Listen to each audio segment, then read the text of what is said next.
Hello friends, very good morning. Happy Wednesday to all of you. So ఈ రోజు editorial చాలా beautiful and చాలా concept oriented editorial. So Indian ఎకానమీకి సంబంధించింది. The title says in delaying the inevitable insolvency and bankruptcy కోడ్కి సంబంధించిన వ్యాసం ఇది. అయితే before getting into this small announcement, ఈ రోజు సాయంత్రం 5:30 I will interact live with you on జూమ్లో ఇంటరాక్ట్ అవుతాను. ఈ సెషన్లో మీరు పార్టిసిపేట్ చేయాలి అంటే ఈ ఎడిటోరియల్ వీడియో కామెంట్ సెక్షన్లో మన ఇన్స్టిట్యూట్ యొక్క వాట్సాప్ గ్రూప్స్ మెన్షన్ చేయబడి ఉంటాయి. వాటి యొక్క లింక్ ఉంటుంది. UPSC WhatsApp group and also bank and SSC WhatsApp group. ఆ లింక్ పైన క్లిక్ చేసి మీరు వాట్సాప్ గ్రూప్లో జాయిన్ అవ్వచ్చు. వాట్సాప్ గ్రూప్లో నేను 5:25 PMకి లాగిన్ డీటెయిల్స్ పెడతాను. So you can login to the session and ask your doubts అంటే మీరు మీ కెరియర్ పరంగా కానీ మీరు ఏది డిసైడ్ చేసుకోవాలి, యూపీఎస్సీ వెళ్ళాలా, బ్యాంక్ వెళ్ళాలా, లేదా బ్యాంకులో ప్రిపరేషన్ స్ట్రాటజీ ఏంటి, ఇంగ్లీష్లో స్ట్రగుల్ అవుతున్నాను ఏం చేయాలి, ఎకానమీలో స్ట్రగుల్ అవుతున్నాను ఏం చేయాలి, ఇట్లాంటి మీకు ఎటువంటి సందేహాలున్నా నేను సమాధానం చెప్తాను 5:30 PMకి. సో ఈరోజు ఎడిటోరియల్ వచ్చేసి ఐబీసీకి సంబంధించింది, insolvency and bankruptcy code. So ఈ ఎడిటోరియల్ చదివే ముందే నేను బ్యాక్గ్రౌండ్ ఇస్తాను. Without background it is very difficult to understand. First, let's try to understand the meaning of the two words insolvency and bankruptcy. Insolvency అంటే అర్థం ఏమిటి? మీకు ఇన్సాల్వెన్సీ గుర్తుపెట్టుకోవడం ఒక మంచి ట్రిక్ చెప్తాను. మన ఊర్లలో ఎప్పుడు కూడా లిక్విడ్ క్యాష్ ఉందా అంటారు. అంటే క్యాష్ని లిక్విడ్తో కంపేర్ చేయడం అలవాటు. లిక్విడ్ లేదు, లిక్విడ్ అయిపోయింది అంటారు. లిక్విడ్ అంటే యాక్చువల్గా లిక్విడ్ అని కాదు, క్యాష్ అని. అంటే లిక్విడ్ క్యాష్ సినోనిమ్స్గా వాడుతూ ఉంటారు జనరల్గా. ఏదైనా కంపెనీ కూడా ఇఫ్ ఇట్ ఈస్ ఇల్లిక్విడ్ అంటే తన చేతుల్లో క్యాష్ లేదు అని అర్థం. రియల్ ఎస్టేట్ని యాక్చువల్గా లిక్విడ్ అసెట్ అని అనరు. ఎందుకంటే ఒక భూమి అమ్మాలి అంటే మనకి వెంటనే ఎప్పుడు అమ్మాలంటే అప్పుడు రాదు. అదే షేర్స్ అనుకోండి, ఈ రోజు అమ్మితే రేపు వచ్చేస్తాయి, మనీ వచ్చేస్తుంది. సో షేర్స్ అనేది లిక్విడ్ అసెట్ అంటారు, గోల్డ్ లిక్విడ్ అసెట్ అంటారు. క్యాష్ అంటేనే liquid. Something that can be converted in to cash immediately is liquid. ఇమీడియట్గా కన్వర్ట్ చేయలేకపోతే ఇల్లిక్విడ్. ఫర్ ఎగ్జాంపుల్ భూమి ఎట్లాంటివి.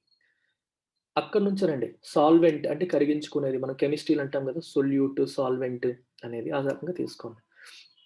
So solvent, if a company solvent అంటే దాని దగ్గర కరిగించుకోగలిగే శక్తి ఉంది, అంటే లిక్విడ్ ఉంది అని అర్థం. అలా అర్థం చేసుకోవచ్చు. If a company is solvent it has cash ఉంది అని అర్థం. క్యాష్ ఉంది అంటే తన ఖర్చులకు తగ్గట్టుగా క్యాష్ ఉంది. ఎవరికి ఏం పే చేయాలో పే చేయడానికి, శాలరీస్ ఇవ్వడానికి, అప్పులు వాళ్ళకి లోన్లు ఇంట్రెస్ట్లు కట్టడానికి it has sufficient cash. If it is insolvent, cash లేదు అంటే వాళ్ళ డే టు డే ఆపరేషన్స్కి కానీ లోన్ సర్వీస్ చేయడానికి కానీ వాళ్ళ దగ్గర క్యాష్ లేకపోతే ఇన్సాల్వెంట్ అంటారు. If a company becomes insolvent it doesn't have enough cash to service its ఎక్స్పెండిచర్కి సర్వీస్ చేయడానికి అవసరమైన క్యాష్ లేదు అని అర్థం. ఇన్సాల్వెంట్ అనేది టెంపరరీ అవ్వచ్చు, పర్మనెంట్ అవ్వచ్చు.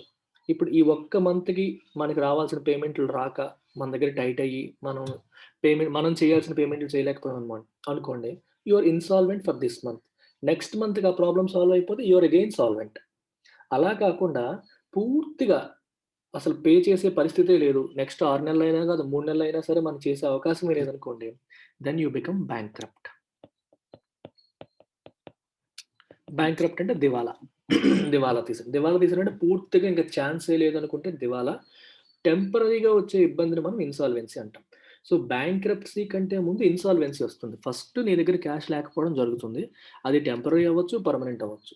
ఇఫ్ ఇట్స్ పర్మనెంట్, ఇంకా క్యాష్ మన దగ్గర ఉండే పరిస్థితి లేదు, మనకి బిజినెస్ అవ్వట్లేదు, సేల్స్ అవ్వట్లేదు, వచ్చే డబ్బులు ఖర్చులకు సరిపోవట్లేదు అనే పరిస్థితి పర్మనెంట్ అయిపోయింది అనుకోండి, దెన్ యు ఆర్ బ్యాంక్రప్ట్. అంటే ఎవరికి నువ్వు చెల్లించాల్సినవి చెల్లించవు. సో ఇన్సాల్వెన్సీ ముందు వస్తుంది, తర్వాత బ్యాంక్రప్సీ వస్తుంది. ఇన్సాల్వెన్సీ రాకుండా బ్యాంక్రప్సీ రాదు. బ్యాంక్రప్సీ వచ్చిందంటే ఆల్రెడీ ఇన్సాల్వెన్సీ వచ్చింది అని అర్థం. ఇది ఫస్ట్ అర్థం చేసుకోవాల్సిన విషయం. అయితే ఇన్సాల్వెన్సీ, బ్యాంక్రప్సీ అంటే ఒక బ్యాంకు ఏబీసీ బ్యాంక్ అనుకోండి. ఏబీసీ బ్యాంక్ వచ్చేసి XYZ కంపెనీకి లోన్ ఇచ్చింది అనుకుందాం. లోన్ ఇచ్చినప్పుడు XYZ కంపెనీ తిరిగి చెల్లించలేదు అనుకోండి. అప్పుడు ఏబీసీ బ్యాంక్ XYZ కంపెనీని కోర్టుకు లాగొచ్చు. హ్యాపీగా లాగొచ్చు. ఎందుకంటే వాళ్ళు బ్యాంక్రప్ట్ అయిపోయారు, మాకు పే చేయట్లేదు, కంపెనీ పరిస్థితి బాగాలేదు, వాళ్ళ అసెట్స్ అమ్మేసి మా అప్పు తీర్చండి అని చెప్పి బ్యాంక్ వాళ్ళు కోర్టులో కేసు వేయచ్చు. ఇట్లాంటి వాటన్నిటికి సంబంధించిన చట్టమే IBC code, insolvency and bankruptcy code. So దీంట్లో డీటెయిల్డ్‌గా ఎవరు వేయొచ్చు, ఎలా వేయొచ్చు, సెక్షన్స్‌తో సహా నీట్‌గా రాసి ఉంటుందన్నమాట ఇన్సాల్వెన్సీ అండ్ బ్యాంక్రప్సీ కోడ్‌లో. అయితే ఇందులో నేను మొత్తం మీకు చెప్పాల్సిన పని లేదు గానీ, ఈ ఎడిటోరియల్ వరకు అవసరమైన మేరకు కొంచెం బ్యాక్‌గ్రౌండ్ ఇస్తాను. సో కొంచెం అటెన్షన్ పే చేయండి. సో ఇన్సాల్వెన్సీ అండ్ బ్యాంక్రప్సీ కోడ్‌లో మనకి అవసరమైన మేరకు చూద్దాం. ఎంత అవసరమో అంతవరకు చూద్దాం. రైట్. దీంట్లో 3 సెక్షన్స్ ఉన్నాయి. ఎవరెవరు కేస్ వేయొచ్చు, ఎవరెవరు కోర్టుకు లాగొచ్చు అనే విషయం తీసుకుంటే ఫస్ట్‌ది సెక్షన్ 7 ఐబీసీ కోడ్‌లో section 7. Section 7 talks about financial creditors. Financial creditors. Financial creditors అంటే క్యాష్ అప్పిచ్చిన వాళ్ళు. అంటే ఎగ్జాంపుల్ బ్యాంక్స్. మనకి క్యాష్‌ని అప్పు రూపంలో ఇచ్చిన వాడిని ఫినాన్షియల్ క్రెడిటర్స్ అంటారు. బ్యాంక్స్ గాని ఇట్లాంటి వాటిని ఫినాన్షియల్ క్రెడిటర్స్ అంటారు. సో, సెక్షన్ 7 ఏం చెప్తుందంటే ఐబీసీ కోడ్‌లో ఫినాన్షియల్ క్రెడిటర్స్ మీకు రావాల్సిన డబ్బులు రాకపోతే మీరు ఐబీసీ కోడ్ ఉపయోగించి insolvency proceedings, bankruptcy proceedings start చేయొచ్చు వాళ్ళ పైన అని. ఇప్పుడు ఇక్కడ ఇక్కడ ఏ కంపెనీ పైనైతే మనం వేస్తున్నామో ఆ కంపెనీ అది యాక్చువల్‌గా కంపెనీ అనుకోండి. మీకు యాక్చువల్‌గా పార్ట్నర్‌షిప్ ఫర్మ్ చిన్నవుంటాయి. పార్ట్నర్‌షిప్స్, కంపెనీస్ ఇట్లా ఉంటాయి గదా! మీకు తెలిసే ఉంటుంది. Sole proprietorship, partnership, company. Sole proprietorship అంటే ఒక్కలే ఓనర్. పార్ట్నర్‌షిప్ అంటే మోర్ థాన్ 2 పర్సన్స్ ఓనర్‌గా ఉండేది పార్ట్నర్‌షిప్. కంపెనీ అంటే ఇంక స్టాక్ మార్కెట్‌లో అంటే మోర్ థాన్ ఇంకా ఎక్కువ మంది. పార్ట్నర్‌షిప్ తర్వాత లెవెల్ కంపెనీ అన్నమాట. సో, కంపెనీ అయితే ఎన్‌సీఎల్‌టీకెళ్తారు. ఎన్‌సీఎల్‌టీకి వెళ్తారు. లేకపోతే debt recovery tribunal. Partnership firms అయితే debt recovery tribunal, national company law tribunal కంపెనీస్‌కి. If it is a company వీళ్ళు అడ్జుడికేట్ చేస్తారు. If it is a partnership firm debt recovery tribunal అనేది అడ్జుడికేట్ చేస్తుంది. అడ్జుడికేట్ అంటే విచారణ జరిపి ఏం చేయాలనేది తీర్పునిస్తుందనమాట. అప్పుడు ఫైనాన్షియల్ క్రెడిటర్ ఒక కంపెనీ పైన కేస్ వేయాలంటే ఎన్‌సీఎల్‌టీకి వెళ్తారు. ఒక పార్ట్నర్‌షిప్ ఫర్మ్ పైన కేస్ వేయాలంటే డీఆర్‌టీకి వెళ్తారు.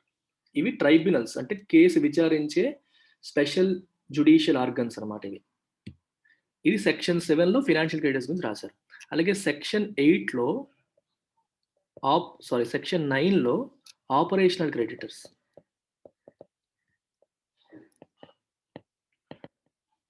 ఆపరేషనల్ క్రెడిటర్స్ అంటే అర్థం ఏంటంటే రా మెటీరియల్ సప్లై చేసిన వాళ్ళు. ఫర్ ఎగ్జాంపుల్ మనకి ఒక రా మెటీరియల్ ఒకరు సప్లై చేశారు. కానీ మనం పే చేయాలి, పే చేయలేదు. అలాగే మన కంపెనీ ఎంప్లాయీస్ వాళ్ళు సర్వీసెస్ ప్రొవైడ్ చేశారు. వాళ్ళకి సాలరీస్ పే చేయలేదు. సో, వీళ్ళందరినీ ఆపరేషనల్ క్రెడిటర్స్ అంటారు. అంటే మనకి ప్రొడక్ట్స్ గాని, సర్వీసెస్ గాని ఇచ్చిన వాళ్ళు. డబ్బులు ఇవ్వలేదు వీళ్ళు. ప్రొడక్ట్స్ గాని, సర్వీసెస్ గాని మనకిచ్చారు. దానికి చేయాల్సిన పేమెంట్ కంపెనీ చేయలేదు. అలాంటి వాళ్ళని ఆపరేషనల్ క్రెడిటర్స్ అంటారు. సో, సెక్షన్ 9 ఆపరేషనల్ క్రెడిటర్స్‌కి కూడా ఐబీసీ ఉపయోగించి కంపెనీని కోర్టుకు లాగే అవకాశాన్ని ఇచ్చింది. మీకు రావాల్సిన పేమెంట్లు మీకు రాలేదు. సో, కాబట్టి మీరు సెక్షన్ 9 మీకు ప్రొవిజన్ ఇచ్చింది. మీరు కంపెనీ అయితే ఎన్‌సీఎల్‌టీలోను, లేకపోతే పార్ట్నర్‌షిప్ ఫర్మ్ అయితే డీఆర్‌టీలోను కేస్ వేయొచ్చు. అలాగే సెక్షన్ 10 కూడా ఉంది. సెక్షన్ 10 ఏం చెప్తుందంటే, the company itself can file insolvency and bankruptcy. బ్యాంక్రప్సీకి ఫైల్ చేయొచ్చు. అంటే ఏంటి కంపెనీయే డిసైడ్ అయిపోయింది. నేను ఇంకెవరికీ ఏమి పేమెంట్‌లు చేయలేను. అసలు కంపెనీయే నడపలేను. నేను క్లోజ్ చేసేయాలనుకుంటున్నాను అని చెప్పి, కంపెనీ తనంతట తాను కూడా దివాలా తీసేస్తున్నానని చెప్పి ఫైల్ చేయొచ్చు. So, section 7 financial creditors, section 9 operational creditors, section 10 the company itself can file for IBC. బ్యాంక్రప్సీని ఫైల్ చేయొచ్చు. సో, ఈ 3 గుర్తుపెట్టుకోండి. అయితే ఇదెందుకొచ్చిందిప్పుడు? మార్చ్ 24 మీకు గుర్తుండే ఉంటుంది. మార్చ్ 24న నేషన్ వైడ్ లాక్‌డౌన్ విధించడం జరిగింది గవర్నమెంట్. సో, లాక్‌డౌన్ విధించినప్పుడు గవర్నమెంట్ ఏం చేసిందంటే, సో, చాలా కంపెనీస్ ఏమవుతాయి లాక్‌డౌన్ విధించడం వల్ల? మూసేయాల్సొస్తుంది. క్లోజ్ చేయాలి. లాక్‌డౌన్ విధించినప్పుడు క్లోజ్ చేస్తే వాళ్ళ ఆపరేషన్స్ అన్నీ స్తంభించిపోతాయి. సో, వాళ్ళకి రావాల్సిన ఇన్‌కమ్ రాదు. ఇన్‌కమ్ రానప్పుడు companies will not have any cash. Cash ఉండదు. క్యాష్ లేనప్పుడు వాళ్ళు వాళ్ళ ఆపరేషనల్ క్రెడిటర్స్‌కి గాని, ఫైనాన్షియల్ క్రెడిటర్స్ గాని మనీ పే చెయ్యలేరు. మనీ పే చెయ్యనప్పుడు ఐబీసీ ప్రకారం ఆ క్రెడిటర్స్ ఎవరైతే ఉన్నారో అంటే బ్యాంక్స్ ఎస్పెషల్లీ బ్యాంక్స్ వీళ్ళని కోర్టుకు లాగి దివాలా తీపించే అవకాశాలుంటాయి. ఇప్పుడు గవర్నమెంట్ తీసుకున్న నిర్ణయం వల్లే దివాలా తీసుకునే పరిస్థితి వచ్చేస్తుంది కదా దీనివల్ల. అందుకని గవర్నమెంట్ ఏం చేసిందంటే ఈ సెక్షన్ 7, 9, 10 ఈ మూడింటిని కూడా 6 మంత్స్ పాటు సస్పెండ్ చేసింది. 6 మంత్స్ అంటే మార్చి 25 నుంచి 6 నెలల పాటు దీనిని సస్పెండ్ చేసింది. అంటే సెప్టెంబర్ 25 వరకు సస్పెండ్ చేసింది. సస్పెండ్ చేసి ఇంకా ఏం చెప్పిందంటే ఒక ఆర్డినెన్స్ పాస్ చేసింది. 6 నెలల పాటు సస్పెండ్ చేసాము. ఇంకొక 6 నెలల వరకు ఎక్స్‌టెండ్ చేయొచ్చు అని కూడా ఒక క్లాజ్ పెట్టింది. Extendable by another 6 months. అని చెప్పి, అంటే అప్ టు 1 ఇయర్ పాటు సస్పెండ్ చేసే ప్రావిజన్ పెట్టేసుకుందనమాట. సో సెప్టెంబర్ 25 తర్వాత మళ్ళీ ఇంకో 3 నెలలు ఎక్స్టెండ్ చేసింది. 6 మంత్స్ అయిపోయింది. అప్పటికి కూడా ఇండస్ట్రీ పరిస్థితి బాగుపడలేదు అని చెప్పి ఇంకొక 3 నెలలు డిసెంబర్ 25 వరకు ఎక్స్టెండ్ చేసింది. డిసెంబర్ 25 అంటే మనకి 2 డేస్‌లో వచ్చేస్తుంది క్రిస్మస్ వరకు. ఇప్పుడు డిసెంబర్ 25 కూడా దగ్గరికి వచ్చేస్తుంది కదా! ఇప్పుడు ఇంకో 3 నెలలు అంటే మార్చ్ 25 వరకు మళ్ళీ ఎక్స్టెండ్ చేసింది. అంటే మొత్తం ఆర్డినెన్స్‌లో ఉన్నట్టుగా 1 ఇయర్ పాటు కూడా ఎక్స్టెన్షన్ జరిగింది. ఈ ఎక్స్టెన్షన్ జరగడం వల్ల ఏమవుతుందంటే, ఏ కంపెనీ పైన కూడా దివాలా తీసేలాగా వేరే వాళ్ళు కోర్ట్‌కి లాగడానికి లేదు. అయితే ఇక్కడ ఒక్క విషయం గుర్తుపెట్టాలి. మార్చ్ 25 తర్వాత జరిగే డిఫాల్ట్స్‌కి మాత్రమే ఇది వర్తిస్తుంది. ఆల్రెడీ ముందు మార్చ్ 25కి ముందు చేయాల్సిన పేమెంట్‌లు ఎవరైనా చేసేసి చేయలేదనుకోండి, అది ఆల్రెడీ కేస్ ఉందనుకోండి, దాన్ని ఆపడానికి లేదు. మార్చ్ 25 తర్వాత జరగాల్సిన పేమెంట్‌లు ఏమైనా జరగకపోతే, అర్థమైందా? మార్చ్ 25 తర్వాత జరగాల్సిన పేమెంట్‌లు ఏమైనా జరగకపోతే, వాటిపైన మాత్రమే ఇది వర్తిస్తుంది. So, it is applicable only for default in payments on or after 25థ్ మార్చ్. ఇది background. I hope it is very clear to all of you. So, ఈ బ్యాక్‌గ్రౌండ్‌లో మనం అర్థం చేసుకుందాం. ఆ డెసిషన్ కరెక్టా? కాదా? 3 నెలలు ఇంకా ఎక్స్‌టెండ్ చేశారు. అది కరెక్టా? కాదా? అని చూద్దాం. సో, టైటిల్ ఏం చెప్తుంది? Delaying the inevitable. ఇనెవిటబుల్ అంటే అర్థం ఏంటి? ఎన్నాళ్ళు కాపాడుతారు కంపెనీస్‌ని మీరు? ఏదో రోజు తప్పదు. If it is a bad company ఏదో రోజు దివాలా తీయడం అనేది తప్పదు. దాన్ని ఎన్నాళ్ళు ఆపుతారు మీరు? ఇనెవిటబుల్ అంటే unavoidable. You cannot avoid it. Pay చేయలేరు అనుకుంటే మన లాక్‌డౌన్ లిఫ్ట్ చేసి కూడా చాలా రోజులు అయిపోయింది. ఇప్పుడు కూడా ఇంకా ఇది ఎక్స్‌టెండ్ చేయాల్సిన అవసరం లేదనేది ఎడిటోరియల్ హిందూ వాళ్ళ ఒపీనియన్. రైట్. ఇది అన్‌అవాయిడబుల్, ఏ రోజుకైనా తప్పదు. దాన్ని ఊరికే డిలే చేస్తున్నారు. డిలే చేయడం వల్ల బ్యాంకుల పైన స్ట్రెస్ పడిపోతుందనేది ఉద్దేశ్యం ఇక్కడ. డిలేయింగ్ ది ఇనెవిటబుల్ అంటున్నారు. Restructuring of bad loans will get tardier as the bankruptcy code is kept in abeyance. ఇప్పుడే మాట్లాడాం బ్యాంక్రప్సీ కోడ్ గురించి మాట్లాడాం. సెక్షన్ 7, 9, 10. అది ఏం చేశారు? It was kept in abeyance. So bankruptcy code section 7, 9, 10 3 కూడా temporarily suspended temporarily. If you keep something in abeyance, you suspend it temporarily. కొంతకాలం అది పని చేయదు. టెంపరరీగా సస్పెండ్ చేశారు. దీన్ని సస్పెండ్ చేసేసారు కాబట్టి ఇప్పుడు ఏమవుతుంది? Restructuring of bad loans will get tardier. Tardier అంటే డిలేడ్. డిలే అవుతుంది అంటున్నారు. ఏవి డిలే అవుతుంది? Restructuring of bad loans. Bad loan అంటే అర్థం ఏంటి? ఏదైనా లోన్ నుంచి రావాల్సిన పేమెంట్స్ పక్కాగా వస్తే అది గుడ్ లోన్. పేమెంట్స్ పక్కాగా రాకుండా డిఫాల్ట్ జరుగుతూ ఉంటే బ్యాడ్ లోన్. అంతే కదా! రీస్ట్రక్చరింగ్ అంటే అర్థం ఏంటి? సింపుల్ పదం. రీస్ట్రక్చరింగ్ అంటే ఏం లేదండి. ఒక కంపెనీ ఒక బ్యాంక్ దగ్గర అప్పు తీసుకుంది అనుకుందాం. అప్పు తీసుకున్నప్పుడు లెట్ అస్ సే 5 ఏళ్ల టైమ్ పీరియడ్‌కి పెట్టుకుంది. 5 ఇయర్స్ టైమ్ పీరియడ్ పెట్టుకుంది. ఈఎంఐ వచ్చేసి నెలకి 10,00,000 ఈఎంఐ పడుతుంది.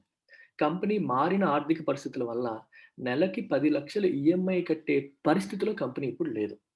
నేను 10,00,000 ఈఎంఐ కట్టే పరిస్థితిలో లేను అని చెప్పి ఆ కంపెనీ బ్యాంక్ దగ్గరికి వెళ్ళొచ్చు. వెళ్ళి మనం రీస్ట్రక్చర్ చేసుకుందాం లోన్‌ని అని చెప్పి రిక్వెస్ట్ చేయొచ్చు. రీస్ట్రక్చర్ చేసుకోవడం అంటే ఏంటంటే టర్మ్స్ మార్చుకోవడం. ఫర్ ఎగ్జాంపుల్ ఇంతకుముందు 10% వడ్డీ ఉందనుకోండి. కొంచెం తగ్గిస్తారా? పరిస్థితులు బాలేవు అని అడిగితే బ్యాంక్ వాళ్ళు ఏమైనా ఒప్పుకుంటే ఒప్పుకోవచ్చు. రెండోది టెన్యూర్ మార్చుకోవచ్చు. ఇప్పుడు ఇంతకుముందు 5 ఇయర్స్ టెన్యూర్‌కి నేను తీసుకున్నాను.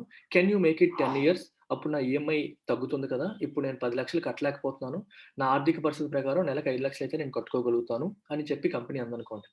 బ్యాంక్ వాళ్ళు కూడా ఒప్పుకోవచ్చు. ఎందుకంటే నేను 10,00,000 కట్టండి అని చెప్తే ఆళ్ళు కట్టకుండా మానేస్తారు. మళ్ళీ దివాలాలు, కోర్టులు, కేసులు ఇవన్నీ ఉంటాయి. దీని బదులు మ్యూచువల్లీ అగ్రీయబుల్ ఇద్దరికీ అగ్రీ అయ్యే ఒక ఫార్ములా తీసుకున్నారనుకోండి. బ్యాంక్‌కి తన డబ్బులు తనకొస్తాయి. కంపెనీ కూడా పీస్‌ఫుల్‌గా మనీ పే చేసుకోగలుగుతుంది. ఇలాంటి దాన్ని రీస్ట్రక్చరింగ్ అంటాం. 5 ఏళ్లలో కట్టాల్సింది 10 ఏళ్ళు కట్టుకోవడం. 15% మళ్ళీ వడ్డీ రేట్లు ఏమైనా తగ్గిస్తే తగ్గించుకోవడం. ఈఎంఐస్ రీషెడ్యూల్ చేసుకోవడం. ఇట్లాంటివన్నీ రీస్ట్రక్చరింగ్ అంటాం. ఇప్పుడు రీస్ట్రక్చరింగ్ అనేది డిలే అయిపోతది. ఎందుకంటే గవర్నమెంట్ ఏమంటుంది? నేను కట్టకపోయినా బ్యాంక్ వోడు నా మీద కేస్ వేయడు. ఒక కంపెనీ పర్స్పెక్టివ్‌లో ఆలోచించండి. కంపెనీ ఏమనుకుంటది? నేను నేను ఈఎంఐ పే చేయను. అయినా సరే వాడు నా పైన కేస్ వేయడు అనే మొండి ధైర్యం కంపెనీకొచ్చేస్తది ఇప్పుడు. ఎందుకంటే కేస్ వేయకూడదని చెప్పి సెక్షన్ 790 ప్రకారం 7, 9, 10 సస్పెండ్ చేసేసింది మార్చ్ 25 వరకు. అందువల్ల instead of restructuring probably they might not want to make the payments. ఆ తర్వాత చూసుకుందాంలే అని చెప్పి వాయిదాలేయవచ్చు. ఇలా చెయ్యగలిగే వాళ్ళు కూడా చేయడం మానేస్తే బ్యాంకుల పైన అది అడిషనల్ స్ట్రెస్ అయిపోతుంది. ఆల్రెడీ బ్యాంకులు స్ట్రగుల్ అవుతున్నాయి. ఇంక ఇప్పుడు బ్యాంకుల పైన ఇంకా స్ట్రెస్ పెరిగిపోయే అవకాశం ఉంటుంది. అది దీని యొక్క సారాంశం. The government has kicked the can down the road by deciding to keep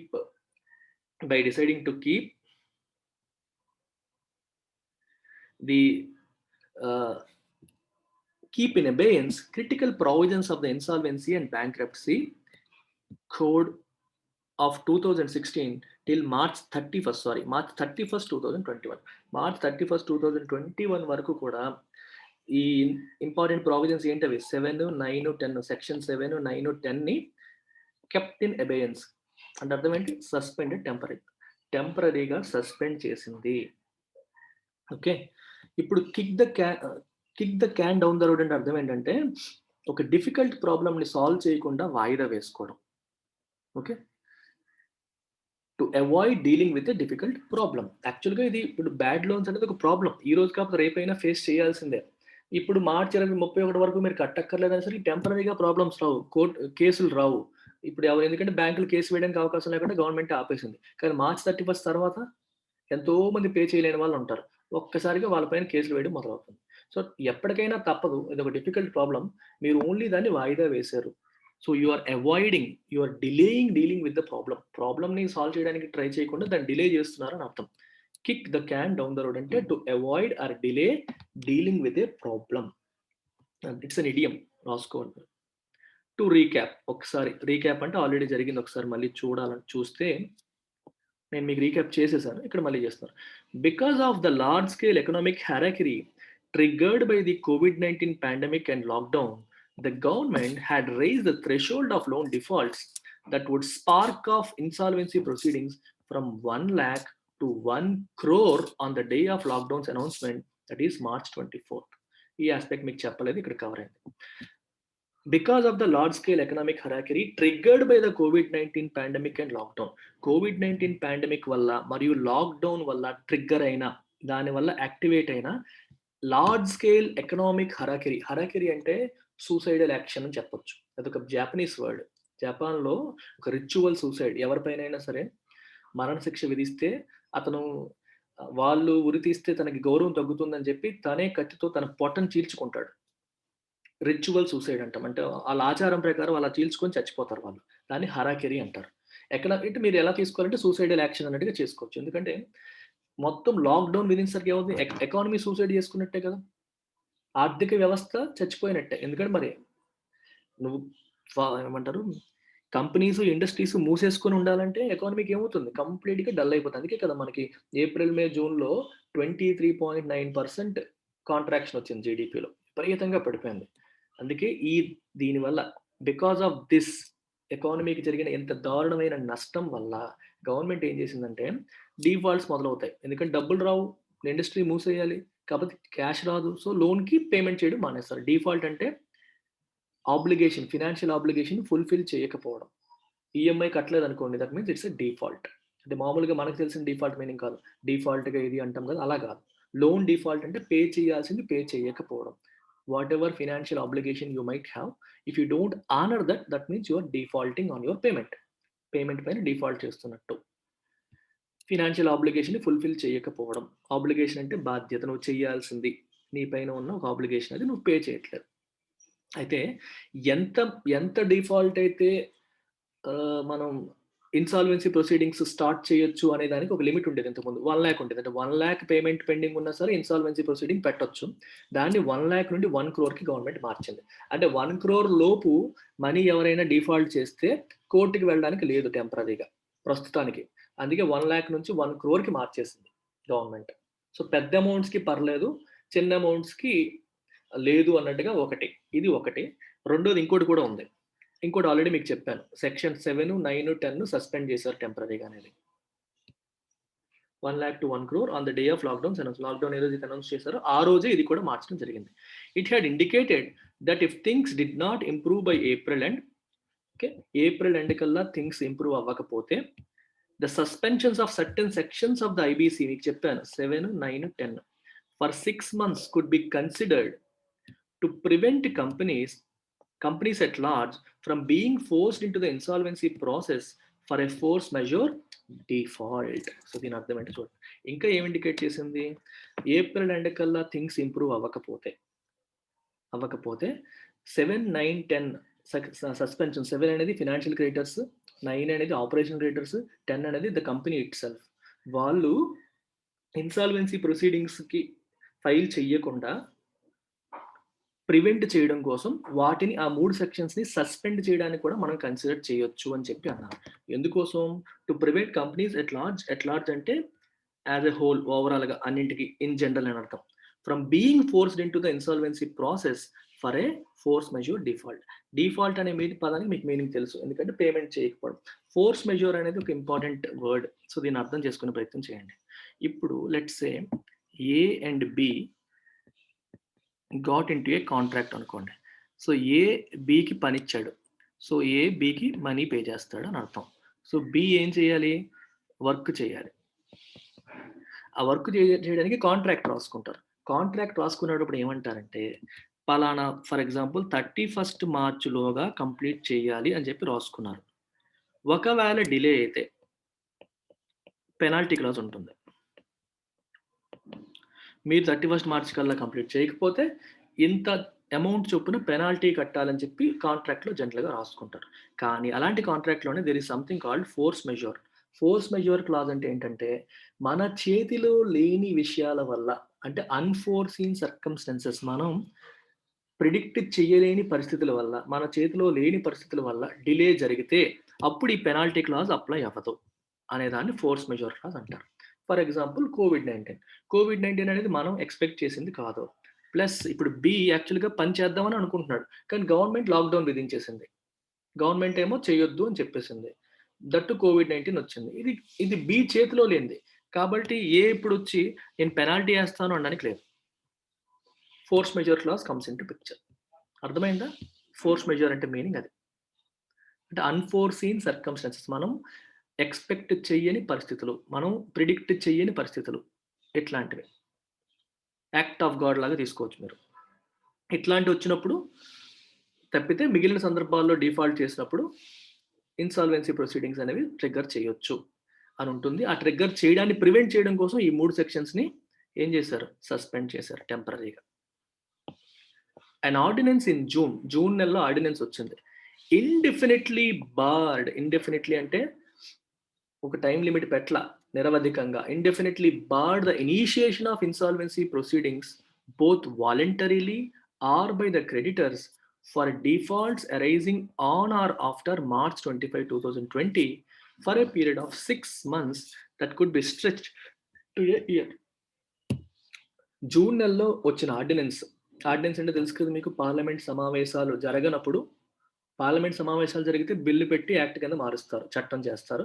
సమావేశాల్లో లేనప్పుడు ప్రెసిడెంట్ గారి ద్వారా ప్రెసిడెంట్‌కి ఉండే లెజిస్లేటివ్ పవర్స్‌ని ఉపయోగించి ఆర్డినెన్స్ పాస్ చేస్తారు. ఆర్డినెన్స్‌కి యాక్ట్‌కి ఉండే పవర్స్ అన్ని సేమే. ఈ ఆర్డినెన్స్ జూన్‌లో రిలీజ్ చేసిన ఆర్డినెన్స్ ఏం చేసింది? ఇన్సాల్వెన్సీ ప్రొసీడింగ్స్‌ని బార్ చేసింది. అంటే ప్రొహిబిట్ చేసింది. ఇనిషియేషన్ ఆఫ్ ఇన్సాల్వెన్సీ ప్రొసీడింగ్స్‌ని ప్రొహిబిట్ చేసింది. ఇన్సాల్వెన్సీ ప్రొసీడింగ్స్ మీరు ఇనిషియేట్ చేయకూడదని ప్రొహిబిట్ చేసింది. ఎలాంటివి? Voluntarily or by creditors. మీకు చెప్పాను ఆల్రెడీ.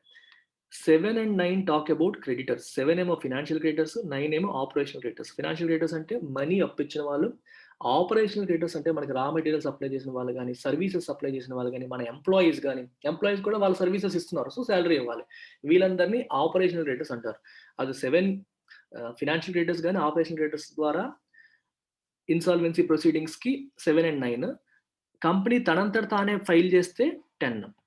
తనంతట తాను కూడా చేయొచ్చు. ఎందుకంటే ఈ కంపెనీ నడపడం నా వల్ల గాదు. నడిపినా సరే లాస్‌లే తప్పితే లాభం రాదనుకునేటప్పుడు కంపెనీ దివాలా ఫైల్ చేసుకోవచ్చు. ఇప్పుడు తనంతట తాను చేయడానికి కూడా ఆపేశారు. క్రెడిటర్స్ ద్వారా చేయడానికి కూడా ఆపేశారు. మొత్తం అంతటిని కూడా ఆపేయడం అనేది జరిగింది. ఎంతవరకు? For a period of 6 months that could be stretched to 1 year. Okay. 6 months‌కి ఆపారు. ఇంకో 1 year పాటు కూడా 1 year పాటు టోటల్‌గా 1 year పాటు స్ట్రెచ్ అవ్వడానికి కూడా అవకాశం ఉంది. ఆర్డినెన్స్‌లో రాశారనగా. వాలంటరీలీ అంటే తనంతట తానే అని అర్థం. డిఫాల్ట్స్ అంటే చెప్పాను. పేమెంట్ చేయకపోవడం. When the initial 6 months of forbearance under the IBC expired, forbearance అంటే టాలరెన్స్ అంటే భరించడం. అర్థమైందా? టాలరెన్స్ అంటే పేమెంట్లు చేయకపోయినా భరించడం. అంతే కదా! ఇప్పుడు బ్యాంకులు భరించాలి తప్పదు. ఎందుకు తప్పదంటే ఇన్సాల్వెన్సీ ప్రొసీడింగ్స్ అప్లై చేయడానికి అవ్వదు. ఇనిషియేట్ చేయడానికి అవ్వదు. ఎందుకంటే గవర్నమెంట్ సస్పెండ్ చేసింది టెంపరరీగా. సో కాబట్టి ఊరుకోవాలి. సో 6 months ఆఫ్ ఫర్బెరెన్స్ అనేది ఎక్స్‌పైర్ అయిపోయిన తర్వాత it was extended till December 25. ఇంకొక 30 నెలలు ఇంకొక 3 నెలలు ఎక్స్‌టెండ్ చేశారు. Union finance minister Nirmala Sitharaman's pronouncement now. ఇప్పుడు నిర్మలా సీతారామన్ గారు కొత్తగా ఏం చెప్తున్నారు? కొత్తగా ఏం అనౌన్స్ చేశారు? Of a further suspension. ఇంకో 3 నెలలు ఎక్స్టెండ్ చేయడానికి. Would mean the 1 year limit permitted by the law is fully used. ఆ చట్టంలో 1 ఇయర్ లిమిట్ ఇచ్చారు. ఆ 1 ఇయర్ కూడా ఫుల్‌గా ఉపయోగించుకోవడం అనేది జరిగింది. The government must make it clear that this is the last such window of respite, even as the necessity for a blanket suspension of IBC at this point in time is not as apparent as it was in the first or second quarter of 2021. Government ఇప్పటికైనా క్లియర్‌గా చెప్పాలి. ఏమని? That this is the last such window of respite. Respite అంటే relief from a difficult problem. Relief from a difficult problem. ఒక problem నుంచి మనకు వచ్చే temporary రిలీఫ్ని respite అంటారు. ప్రాబ్లం ఏంటి?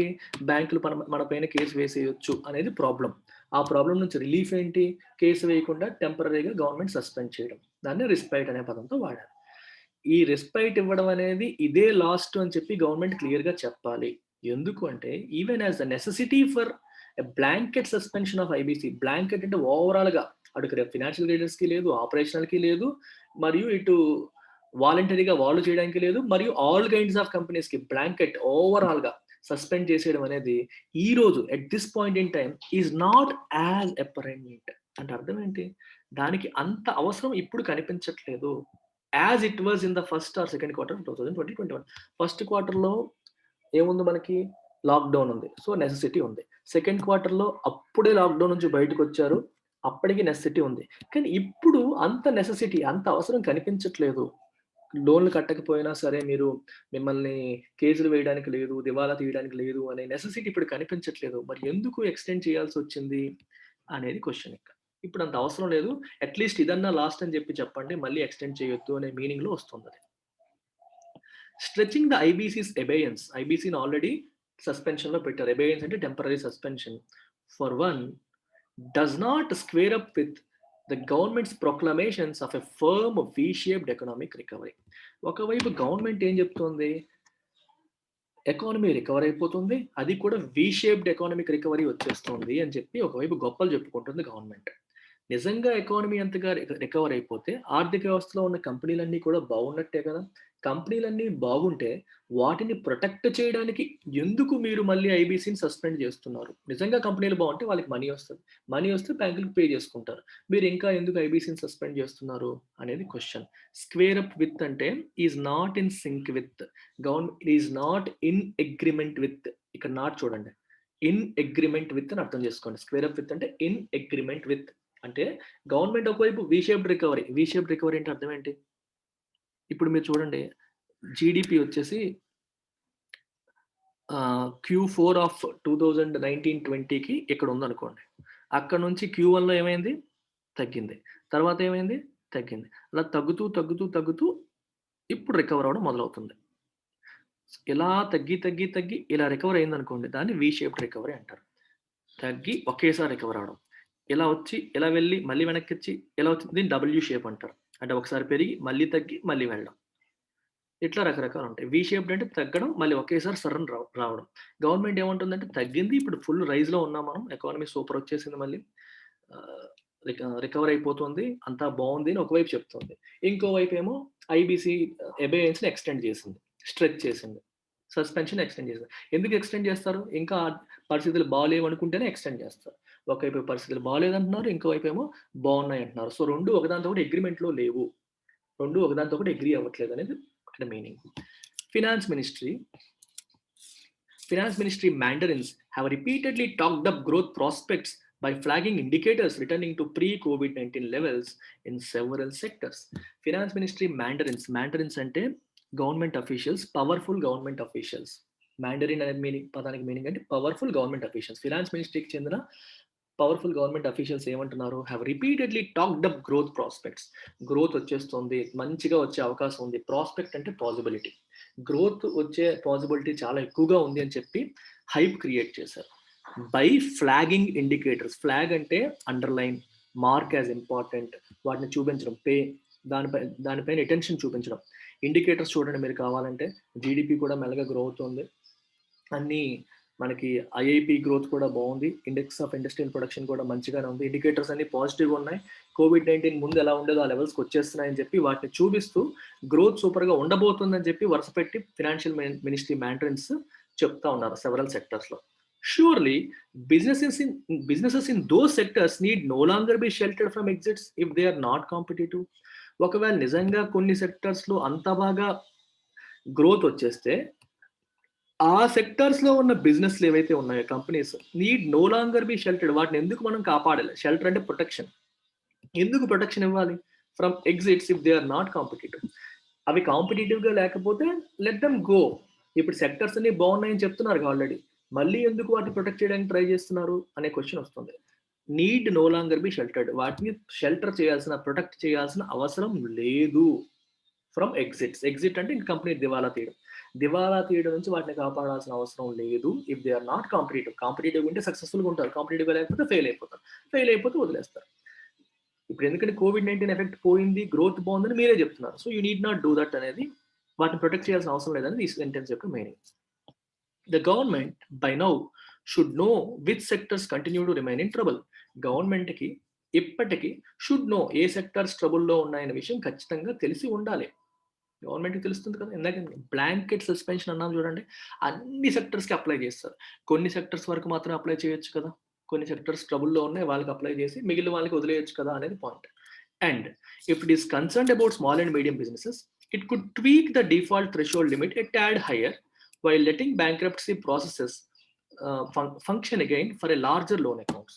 ఒకవేళ స్మాల్ అండ్ మీడియం బిజినెస్‌ని కాపాడాలి, వాటి గురించి మేము వర్రీ అవుతున్నాం అని చెప్పి గవర్నమెంట్ భావిస్తే, ఇఫ్ ఇట్ ఈస్ కన్సర్న్డ్ అంటే వాటి గురించి ఆలోచించి వర్రీ అయ్యేటైతే, ఇట్ కుడ్ ట్వీక్. ట్వీక్ అంటే మీకు ఇందాక చెప్పాను. ఇందాక 1,00,000 ఉండేది లిమిట్. అంటే 1,00,000 అమౌంట్ పైన డిఫాల్ట్ జరిగితే ఇన్సాల్వెన్సీ ప్రొసీడ్ చేయొచ్చు అని చెప్పి ఇంతకుముందు ఉండేది. దాన్ని 1 crore చేశారు. మీకు ఇంకా కావాలంటే ఈ 1 crore కాస్త 5 crores చేయడమో, లేకపోతే 2 crores చేయడమో చేస్తే స్మాల్ అండ్ మీడియం బిజినెస్‌లు ఎలాగో అంత పెద్ద లోన్స్ చిన్న చిన్న లోన్సే తీసుకుంటాయి. కాబట్టి చిన్న లోన్స్ తీసుకునే వాడికి దివాలా తీయాల్సిన పరిస్థితి ఉండదు. కానీ పెద్ద లోన్ తీసుకునే వాడికి పరిస్థితి వస్తుంది. స్మాల్ అండ్ మీడియం బిజినెస్ మనం కాపాడినట్టే కదా అని చెప్తున్నారు. ట్వీక్ అంటే చేంజ్, మార్పు చేయడం. Default threshold limit. Threshold limit అని చెప్పాను కదా! ఎంత లిమిట్ దాటితే డిఫాల్ట్ ఎంత లిమిట్ దాటిన తర్వాత డిఫాల్ట్ చేస్తే మనం వాళ్ళపైన ఇన్సాల్వెన్సీ ప్రొసీడింగ్స్ పెట్టొచ్చు అనేది. అది మార్చొచ్చు కదా అని చెప్పి అంటున్నారు. అది మార్చే అవకాశం గవర్నమెంట్‌కి ఉంది. tad హైయర్ అంటే కొంచెం ఎక్కువ. ఇంకొంచెం పెంచొచ్చు కదా! మేబీ 1 crore అంటే 5 crore కాకపోయినా 1.5 crore, 2 crores మార్చుండొచ్చు కదా! నిజంగా if you really concerned about small and medium businesses.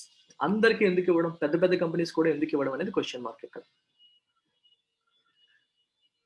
And while letting bankruptcy process function again for larger loan accounts. పెద్ద పెద్ద లోన్ అకౌంట్స్‌కి బ్యాంక్రప్సీ ప్రొసీడింగ్స్ కంటిన్యూ అయ్యేలాగా చేసి చిన్న చిన్న వాటికి వదిలేస్తే వాటిని కాపాడినట్టుగా ఉంటుంది కదా అనేది ఇక్కడ పాయింట్. ఇప్పుడు మనకు అనిపిస్తది కంపెనీస్‌ని ప్రొటెక్ట్ చేస్తున్నాం. ఎట్ ద సేమ్ టైమ్ మనం ఏవి నష్టపోతున్నాయి? బ్యాంకులు నష్టపోతాయి. ఎందుకంటే ఈ కంపెనీస్ బ్యాంకులకి పే చేయరు. బ్యాంకులకి పే చేయకపోతే బ్యాంకులు దివాలా తీసే పరిస్థితులు వస్తాయి కదా! అప్పుడు మళ్ళీ ఎవరు చూడాలి? మళ్ళీ గవర్నమెంటే తన సొంత డబ్బు పెట్టి బ్యాంక్‌ని బెయిల్ ఔట్ చేయాలి. ఎందుకంటే బ్యాంకుల్లో డిపాజిటర్స్ క్యాష్ ఉంటుంది. మనందరం పెట్టుకుంటాం మనీ. ఆ మనీ రిస్క్‌లో పడిపోతుంది. వాళ్ళు పే చేయలేని పరిస్థితులు వచ్చేస్తాయి. సో బ్యాంకులు కాపాడుకోవడం కూడా equally important. But a catch-all suspension could burden banks further and does not appear to have enthused the industry either. కానీ అందరికీ బ్లాంకెట్ సస్పెన్షన్ గవర్నమెంట్ ఇచ్చేసింది. దానివల్ల ఏమవుతుందంటే బ్యాంక్స్‌కి బర్డెన్ పెరిగిపోయే అవకాశం ఉంది. కుడ్ అంటే పాసిబిలిటీ ఉంది. Further and does not appear to have enthused the industry either. Industry కూడా ఈ విషయంలో పెద్ద హ్యాపీగా ఉన్నట్టుగా కనిపించట్లేదు. అదేంటది? ఇండస్ట్రీ హ్యాపీగా ఉండాలి కదా! ఇండస్ట్రీ ఎందుకు హ్యాపీగా ఉండట్లేదు? Does not appear to have enthused అన్నాడు. ఎంథూజ్ అంటే టు క్రియేట్ ఎంథూజియాజం. ఇండస్ట్రీ కూడా ఎంథూజియాస్టిక్‌గా ఉన్నట్టుగా అనిపించట్లేదు ఈ సస్పెన్షన్ పట్ల అని చెప్పన్నారు. ఎందుకంటే one reason could be that the suspension also cuts off businesses ability to voluntarily enter insolvency. I told you about it. Section 10 ఏం చెప్తుంది? కోవిడ్-19 అయిపోయిన పరిస్థితుల్లో బిజినెస్ నడపడం నా వల్ల కాదు. ఈ పరిస్థితుల్లో లేదు. ఇంతకుముందు ప్రాఫిట్స్ వచ్చేవి. ఇప్పుడు ఒక 6 నెలలు కాదు, 1 ఇయర్ అయినా సరే నేను ప్రాఫిట్స్ వచ్చానో లేదో, ఇప్పుడు ఏదైతే లాస్‌లు ఉంటాయో లాస్‌లు ఉంటే ఉండని, ఉన్న అసెట్స్ అన్ని అమ్మేసి అప్పులు తీర్చేసి ఏమైనా మిగిలితే నేను ఉంచుకుంటాను. లేకపోతే నష్టాన్ని వదిలిపోతాను అని చెప్పి చాలా కంపెనీస్ అనుకునే పరిస్థితి ఉంటది. కానీ వాళ్ళు స్వయంగా దివాలా తీద్దాం అనుకున్నా సరే ఆ ప్రొవిజన్ లేదు. వాలంటరీ ఇన్సాల్వెన్సీ కూడా సస్పెండ్ చేసేసింది గవర్నమెంట్. కట్ చేసేసింది. Businesses ability to voluntarily enter insolvency. వాళ్ళు కూడా ఇన్సాల్వెన్సీలోకి ఎంటర్ అవ్వలేని పరిస్థితికొచ్చేసింది. ఫర్ మెనీ చాలా కంపెనీస్‌కి post COVID operations may not seem viable. ఇప్పుడే చెప్పాను. కోవిడ్-19 అయిపోయిన తర్వాత ఉన్న పరిస్థితులు మారిపోయాయి. ఇది వయబుల్ కాదు. ప్రాక్టికల్ కాదు. వర్కౌట్ అయ్యేలా కనిపించట్లేదు. ఇలాంటప్పుడు మేము నడిపే బదులు క్లోజ్ చేసేయడమే బెటర్ అని చెప్పి కొన్ని కంపెనీస్ అనుకుంటున్నాయి. వాళ్ళు కూడా ఇప్పుడు ఇన్సాల్వెన్సీ ఎంటర్ అవ్వడానికి గవర్నమెంట్ ఒప్పుకోవట్లేదు. Denying them an exit route so as to cut their losses while their assets shed value is a lose-lose proposition for both borrower and lender. దీని అర్థం ఏంటో చూడండి. ఎగ్జిట్ రూట్ గవర్నమెంట్ ఎలా ఇవ్వట్లేదు. నేను company ఎత్తేస్తాను రా బాబు, దివాలా తీసేస్తాను, నా వల్ల కాదు అని చెప్పి కంపెనీ అనుకుంటున్నా సరే గవర్నమెంట్ దానికి ఒప్పుకోవట్లేదు. ఎందుకంటే వాలంటరీ ఐబీసీలోకి ఎంటర్ అవ్వడానికి కూడా గవర్నమెంట్ సస్పెండ్ చేసింది. ఆ ఎగ్జిట్ రూట్ డినై చేయడం వల్ల దేనికి so as to cut their losses. మేము ఎలాగో లాసుల్లోనే ఉన్నాం. ఇంకా కంటిన్యూ చేసినా లాసులు పెరుగుతూనే ఉంటాయి తప్పితే మాకు లాభం లేదని కంపెనీ అనుకుంటుంది. సో లాస్‌లు ఇక్కడికి ఆపాలి అంటే మేము ఇన్సాల్వెన్సీ ప్రొసీడింగ్స్‌లోకి వెళ్ళిపోతామని కంపెనీ అనుకుంటుంది. ఆ రూట్ గవర్నమెంట్ ఇవ్వట్లేదు. దీనివల్ల ఏమవుతుంది? వాళ్ళ అసెట్స్ కూడా వాల్యూ తగ్గిపోతాయి. ఈరోజు నా అసెట్స్ వాల్యూ 10,00,00,000. నేనేమో నెలకి 10,00,000 లాస్ తీసుకొస్తున్నాను. ఈ రోజుకి ఆపేస్తే అట్‌లీస్ట్ ఆ 10,00,00,000 మిగులుతాయి. నేను ఆపకుండా ఉంటే ప్రతి నెల 10,00,000, 10,00,000, 10,00,000, 10,00,000 లాసులు పెరుగుతూ ఉంటాయి. నా అసెట్స్ వాల్యూ కూడా తగ్గిపోతూ ఉంటది. దీనివల్ల ఏమవుతుంది? అటు బారోవర్‌కి నష్టమే, ఇటు లెండర్‌కి నష్టమే. బారోవర్ అంటే అప్పు తీసుకున్నోడికి నష్టమే. ఎందుకంటే వాడి వాల్యూ ఈ రోజు అమ్మేస్తే ఒక రకమైన వాల్యూ వస్తది. అది వాయిదా పడుతూ ఉండేసరికి తన వాల్యూ అసెట్స్ యొక్క వాల్యూ తగ్గిపోతూ ఉంటది. లెండర్‌కి నష్టమే. ఎందుకంటే వీళ్ళు అమ్మిన తర్వాత వచ్చిన డబ్బులతోనే కదా వాళ్ళ అప్పు తీరుతుంది. ఉన్న అసెట్స్ అన్నీ అమ్మేస్తే ఆ డబ్బులతో ఎవరెవరైతే వీళ్ళకి అప్పులు ఇచ్చారో వాళ్ళ అప్పులు తీరుస్తారు. సో లెండర్ కూడా నష్టపోతాడు. ఎందుకంటే అసెట్ వాల్యూ తగ్గిపోతూ ఉంటుంది. ఈరోజు మనమేమో బ్యాంక్ వాడు లెట్స్ సే ఒక్క బ్యాంకోడే ఇచ్చాడనుకోండి అప్పు. 10,00,00,000 అప్పిచ్చాడు. వీడి అసెట్స్ అన్నీ కలిపి 8,00,00,000 ఉన్నాయి. ఈరోజు ఇలాగే అమ్మేస్తే 8,00,00,000 అమ్మేసి నీకొస్తాయి. బ్యాంక్ వాడికి వెళ్తుంది. కానీ అమ్మకుండా లేట్ చేసే కొద్దీ ఆ 8,00,00,000 యొక్క వాల్యూ కాస్త 6,00,00,000కి వచ్చేసిందనుకోండి తర్వాత. అప్పుడేమవుతుంది? వాడు నష్టపోతాడు, బ్యాంక్ వాడు నష్టపోతాడు. ఇద్దరికీ నష్టమే. అందుకే ఇద్దరికీ విన్ విన్ సిట్యుయేషన్ కాస్త లూజ్ లూజ్ ప్రపోజిషన్ అయిపోయిందది. A more nuanced approach would have been better for banks, businesses and the economy. అందుకే గవర్నమెంట్ అనేది ఇలా ఒక్కసారిగా బ్లాంకెట్ సస్పెన్షన్ ఇవ్వకుండా ఇలాంటి చిన్న చిన్న విషయాలను కూడా దృష్టిలో పెట్టుకొని, అంటే ప్రాబబ్లీ స్మాల్ అండ్ మీడియం బిజినెస్‌ని దృష్టిలో పెట్టుకొని వాళ్ళ లిమిట్ కొంచెం పెంచడం. బ్లాంకెట్ సస్పెన్షన్ ఇవ్వకుండా కొన్ని సెక్టార్స్, ట్రబుల్‌లో ఉన్న సెక్టార్స్ వరకు మాత్రమే సస్పెన్షన్ పెట్టి, ట్రబుల్‌లో లేని వాడికి సస్పెన్షన్ లేకుండా ఉంచడం. లేదా ఇప్పుడు మాట్లాడుతున్నట్టు కంపెనీస్ వాటంతట అవే ఇన్సాల్వెన్సీ ప్రొసీడింగ్స్ ఫైల్ చేయాలంటే చేసే అవకాశం ఇవ్వడం.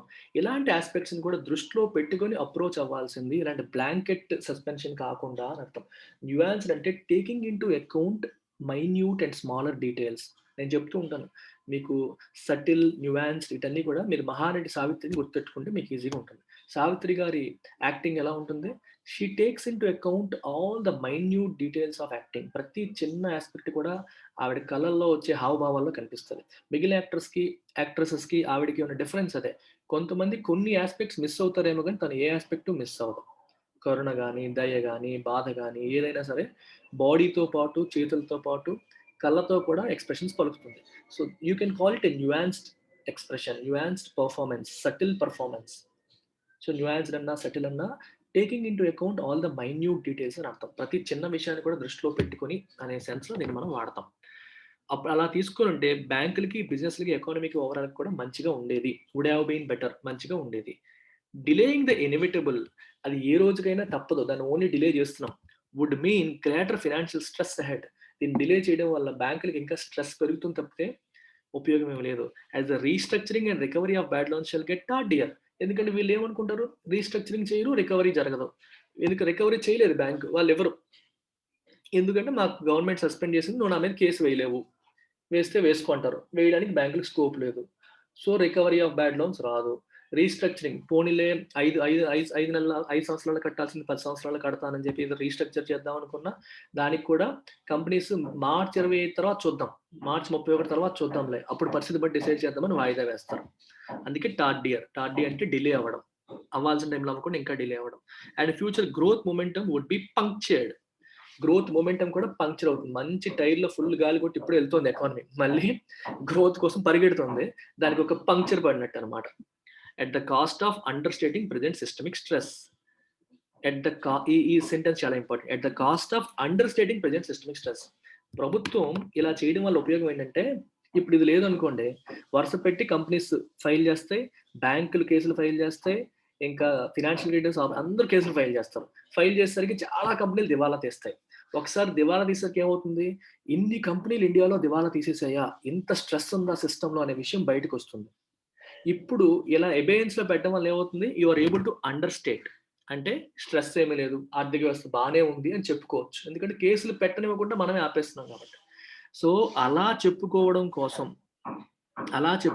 కోసం ఇప్పుడేం చేస్తున్నాం? గ్రోత్ మొమెంటమ్‌కి పంక్చర్ పెడుతున్నట్టుగా అవుతుంది. Recovery of bad loans Rao. Financial stress పెరుగుతుంది. రీస్ట్రక్చరింగ్ కూడా వాయిదా పడేలాగా ఉంది. అది కథ. That's it guys. Thank you very much. One final announcement. మీరు ఇంగ్లీష్ గాని, ఎకానమీ గాని 9241262391 ఈ నంబర్‌కి కాల్ చేసి జాయిన్ అవ్వచ్చు. ఇండియన్ ఎకానమీ జాయిన్ అవ్వాలి అనుకుంటే ఇప్పుడు 8,000 ఉంది ఫీజు. జనవరి 1 నుంచి 10,000 అవుతుంది. 8,000 కూడా మీరు ఇన్‌స్టాల్‌మెంట్స్‌లో కట్టొచ్చు. ఈ నంబర్‌కి కాల్ చేసి you can join Indian economy. 2,000 పెరుగుతుంది జనవరి 1 నుంచి. అలాగే ఇంగ్లీష్ జాయిన్ అవ్వాలన్నా ఇదే నంబర్‌కి కాల్ చేయొచ్చు. ప్రెజెంట్ ఇంగ్లీష్‌కి 2,000 ఉంది ఫీజు. అది 3,000 అవుతుంది. ఇంకా నాతో డీటెయిల్డ్‌గా మాట్లాడాలి కోర్సుల గురించి కానీ వేరే విషయాలు అనుకుంటే 5:30 PM కాల్‌లో రండి. జూమ్ సెషన్‌లోకి రండి. Will discuss in detail. Thank you very much.